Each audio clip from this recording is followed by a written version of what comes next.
ராஜகோபுரத்து புறாக்கள்.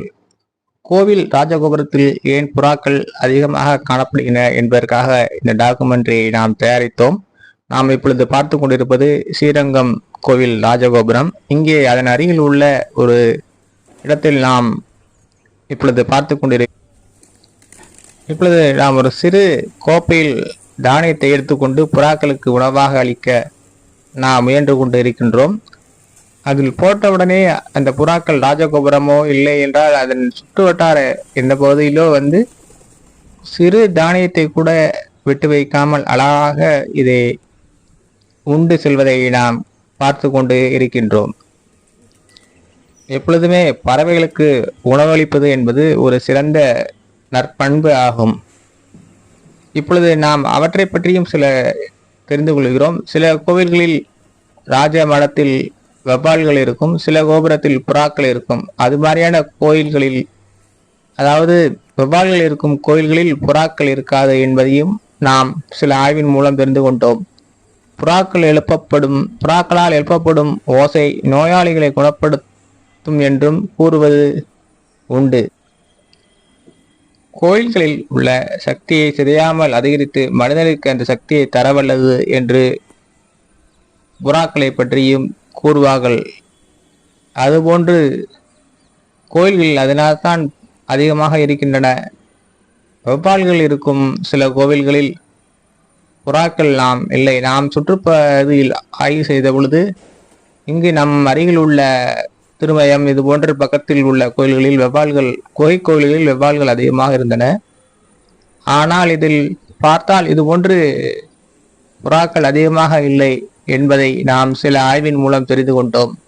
வவ்வால்கள் இருக்கும் இடத்தில் புறாக்கள் அந்த கோபுர மாடத்தில் இருக்காது என்று சில ஆய்வாளர்கள் கூறினார்கள். அதுபோன்று சில இடங்களில் இது ஆய்வு செய்த பொழுது இல்லை என்று நமக்கு தோன்றுகிறது. நீங்களும் அதை பற்றி சிறு ஆய்வுகளை எடுத்து பாருங்கள். இது ஒரு உணவு உண்பதற்காக எப்படி பறவைகள் ஒவ்வொன்றாக அழகாக உணவு உண்கின்றது என்பதற்காக இந்த காணொளியை நாம் வடிவமைத்து உள்ளோம். இதை பார்க்க மிகவும் அழகாக ரம்யமாக உள்ளது. அது ஒவ்வொன்றும் அழகாக இப்படியே அந்த சிறு சிறு தானியங்களை ஒவ்வொன்றாக உணவு தனக்காக உண்டு கொண்டு உள்ளது என்பதை நாம் அப்படியே கண்கூடாக பார்த்து கொண்டு இருக்கின்றோம். இவைகள் எல்லாம் அப்படியே இதை ஒவ்வொன்றாக இப்படியே சாப்பிட்டு விட்டு இது அந்த ஸ்ரீரங்கம் ராஜகோபுரம் வழியாக இப்படியே பறந்து சென்று வேறு வீட்டிற்கோ இல்லை என்றால் அந்த ராஜகோபுரம் மேலேயோ இல்லைன்னா வேறு எந்த கோவில்களையும் சொல்லும் என்று நாம் நினைக்கின்றோம். இது அப்படியே இந்த காமோற்சவத்தில் அப்படியே உட்காந்து அப்படியே இந்த வாழல் அப்படியே உட்கார்ந்து பார்த்துக்கிட்டே இருக்கும். இது அவ்வாறே அப்படியே சென்று கொண்டு இருக்கும். இது இப்படியே நீங்கள் பார்த்து கொண்டு இருங்கள். இந்த காணொளி மிக மிக அருமையாக அது எவ்வாறு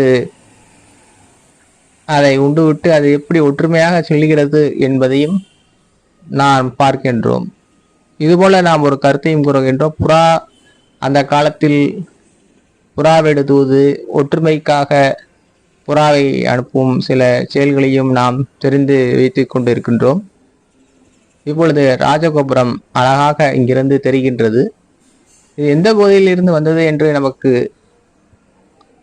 உண்மையாக கூற முடியாது. அது இந்த சுற்றுப்புறத்தில் இப்படியே பறந்து இந்த காமோற்சவத்தில் இப்படியே உட்கார்ந்து அது அழகாக செல்லும். புறா அமைதியின் சின்னமாகவே இன்றளவும் கருதப்படுகிறது. புறாவை பற்றி கூறுவது என்றால் புறாவெடு தூது இது மாதிரி ஆதி காலத்தில் இதை அனுமதி வைத்திருந்தார்கள். இப்பொழுது எல்லாம் சிலர் வீட்டிலும் சிலர் இது போன்று உணவுகளை வைத்து அது எங்கிருந்து பறந்து வருகிறது என்று தெரியாமல் நம்மளை போன்றும் இவ்வாறு செய்து கொண்டு இருக்கின்றோம்.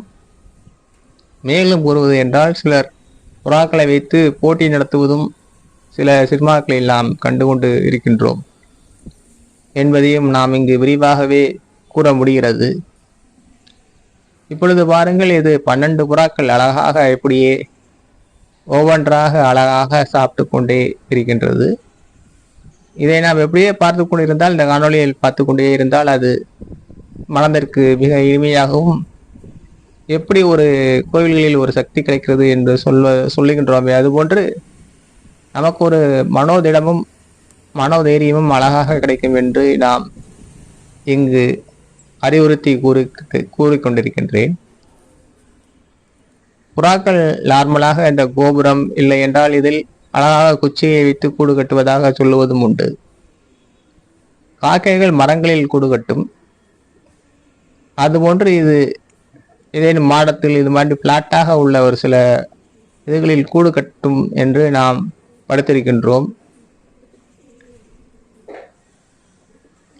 இப்பொழுது இது அழகாக காமோற்சவத்தில் அப்படியே அந்த பேரப்பட்டு வானில் மேலே ஏறி அப்படி வாக்கிங் சென்று கொண்டிருக்கிறது. இப்பொழுது முழுமையாக அந்த ஒரு கப் கோப்பை நாம் தானியத்தை, கோதுமை போன்ற தானியத்தை கலந்து கொடுத்ததில் அது அழகாக சாப்பிட்டு விட்டு சென்று கொண்டிருக்கின்றது. எந்த ஒரு தானியமாக இருந்தாலும் அரிசி, கேப்பை, கோதுமை இது போன்ற தானியங்களை அது விருப்ப உணவாக கொள்ளுகிறது. இதே மாதிரி இது கரையான் போன்ற பூச்சிகளையும் உண்ணும் என்றும் நாம் கேள்விப்பட்டிருக்கின்றோம். இவைகள் இருக்கும் இடத்தில் இந்த மாதிரி பூச்சிகளும் வராது. கரையான்கள், ஜன்னல்களில் கரையான்கள், பூச்சிகள், சில பூச்சிகளையும் இது விரட்டிவிடும். இவை எழுப்பும் சப்தம் மிகவும் நோயாளிகளை குணப்படுத்தும் என்று சில நூல்களில் நாம் படித்து இருக்கின்றோம். இதன் சத்தமும் மிகவும் அருமையாக இருக்கிறது. வாரங்கள் ஒவ்வொன்றாக பறந்து இப்பொழுது ஒரு புறா மட்டும் நம்மளுக்கு கண்ணுங்களில் தட்டுப்படுகின்றது. 12 புறாக்களும் அப்படியே ஒவ்வொன்றாக இதை அம்பட்டையும் அப்படியே சாப்பிட்டு விட்டது. ஒவ்வொன்றாக பறந்து கொண்டிருக்கின்றது. கண்கொள்ளாக காட்சியாக இருக்கிறது. இப்பொழுது 2 புறாக்கள் அப்படியே மேலே பறந்து கீழே அப்படியே அது எந்த பக்கம் அப்படியே நேராக அந்த கோபுரம் தெரிகிறது. அங்கிருந்து ஒரு பாதைக்கு அப்படியே பறந்து சென்று ஒவ்வொன்றாக பறந்து அப்படியே சென்று கொண்டிருக்கின்றது என்பதை நாம் இங்கே தெளிவாக கண்டு கொண்டு இருக்கின்றோம். இப்பொழுது பாருங்கள், ராஜகோபுரம், அதாவது ஸ்ரீரங்கம் முக்கிய கோபுரம், ராஜகோபுரம் தெரிகின்றது. இப்பொழுது இதன் அருகிலே தான் இது அப்படியே வாழ்ந்து கொண்டு இருப்பதாக நாம் நினைக்கின்றோம். மேலே பறந்து செல்கிறது. இப்பொழுது நாம் நமது காணொளியின் இறுதி பகுதிக்கு வந்து கொண்டிருக்கின்றோம் என்று நான் நினைக்கின்றேன். மிகவும் ஒரு அருமையான ஒரு அமைதியான ஒரு பதிவு. மேலும் நமது சேனலை சப்ஸ்கிரைப் செய்யுங்கள், ஷேர் செய்யுங்கள். நன்றி, வணக்கம்.